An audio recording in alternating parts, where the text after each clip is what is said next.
Hey guys, welcome out to the range. I'm gearing up for a PDW class in a few weeks, and I wanted to put out some videos for all of the new shooters that have come to the channel, and really all the new shooters that have come to the industry. There are so many new students that have come to the firearms industry that I can tell by the comments that I'm getting in the comments section that a lot of you you're making comments that are actually questions. So I'm glad you're here. I'm genuinely glad that you're here, and I'm glad that you're asking questions / making comments. In making those comments, it tells me that people are hungry for knowledge, and the majority of folks who stumble on this channel go, wow, knowledge given in a simple, straightforward manner without a lot of tactical jargon. Well, that's the general idea behind this channel, because I am the guy who used to talk in tactical jargon, and I am the guy who has the background to be able to talk in tactical jargon, but I don't use it anymore.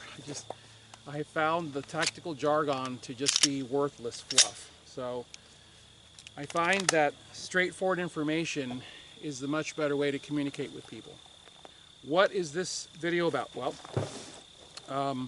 when you're talking about an optic on a handgun, I already have my 2 cents on this. There are videos that I've done on this, things you should consider before putting an optic on a handgun, I believe is the name of it. If I remember, I'll tag the video up here for you guys to check out. But if you are going to put an optic on a handgun, or in this case a PDW, the advice that I'm going to tell you is please avoid all of the adapters, and I mean everything. All of the adapters out there that have the handgun pushed inside of the adapter and the optic sitting on the adapter, and here's why. Every single one of those adapters out there is hanging onto the frame of the handgun. And the frame of the handgun, and the majority of the handgun adapters, the frames are polymer, and there's a lot of flex. So what ends up happening is when you're aiming your PDW and you're looking at the target, actually your head would be up here, and you're looking through your optic, that optic is on the adapter, not on the handgun that you're shooting.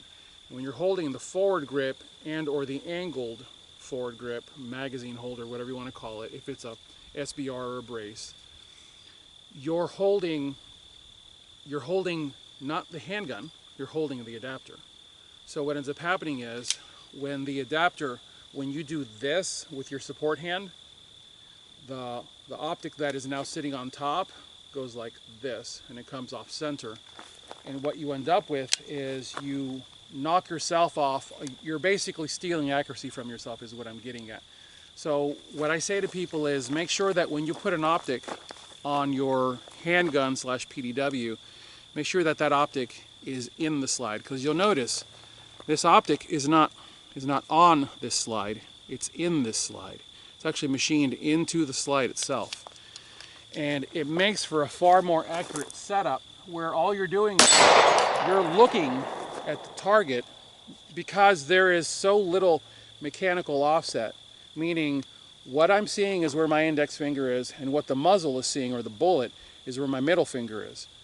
And so because there's so little mechanical offset, because I have a 25-yard zero, and I zeroed this gun with carry ammo, which absolutely burned me to do, because I did it in January of 2021. Yeah, back when ammo was stupid. It is now November of 2021, and ammo is less stupid than it was in January. But in 2021, ammo, especially 115 grain hollow point, which is what I choose to carry, was just off the chain kind of expensive. But I said to myself, I am not getting consistent hits with the ball ammo, the 115 grain ball that I train with. I was not getting consistent hits. I was getting these groups that were like this big. I mean, come on. At 25 yards, a group that big, please. So I went to the vehicle, got out one of my actual carry mags, and went, and then I went ahead and actually clamped this thing down in a vise and leaned into it hard and made sure it was as stable as I could get it, even passed my thumb over and worked it like this. And I ended up with this group where the bullets were just stacking on top of one another. And with this 12.9 MOA RMR 08G, which is a Trijicon RMR 08G, which is a 12.9 MOA triangle, I was able to put the tip of that triangle exactly where I wanted the bullet to go, and the bullets were chasing the tip of that triangle.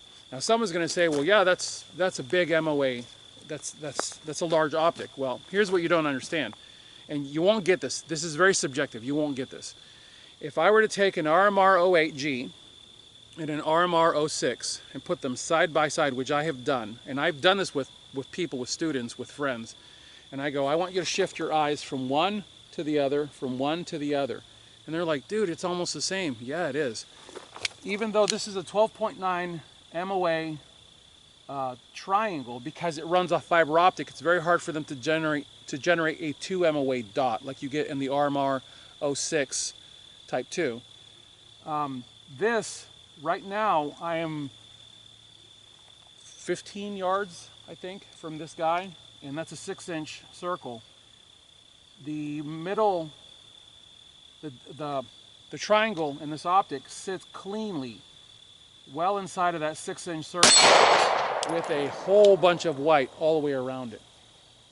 So I'm able to get, I want to make sure you guys are actually seeing that. Yeah, you can see it. So I am actually able to get a very clean hit by just looking. I essentially am looking where I want the shot. I'm not having to remember, oh, don't you love training ammo? I'm not having to remember any offsets here. All I'm doing is just looking. Seriously? Guys, training ammo lately is just so bad. It is so bad.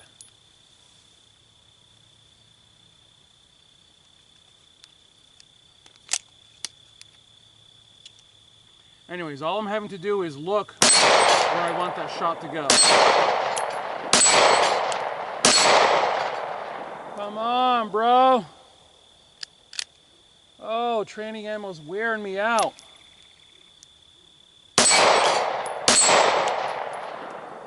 Oh, don't you love it when it does that? Ah, that was beautiful. I have found that training ammo likes to cause hiccups in the GS17. There's so much training ammo out there that's just junk. It's just very weak, and it gives you like a lackadaisical recoil to the rear. But anyways, I digress. What I wanted you guys to consider is, if you're going to be putting an optic on a handgun, make sure that it is being put in the slide, not on the slide. It does make a difference. As always, I thank you guys for watching. God bless you all. Get those guns out and practice. Have a good one. You know what? Let's try the long shot. That's about 75 yards. That's almost like cheating. Anybody that tells you that this is not a viable weapon has no clue what they're talking about. You just saw me ding that steel down there from 75 yards 3 times in a row with very little effort. Have a good one.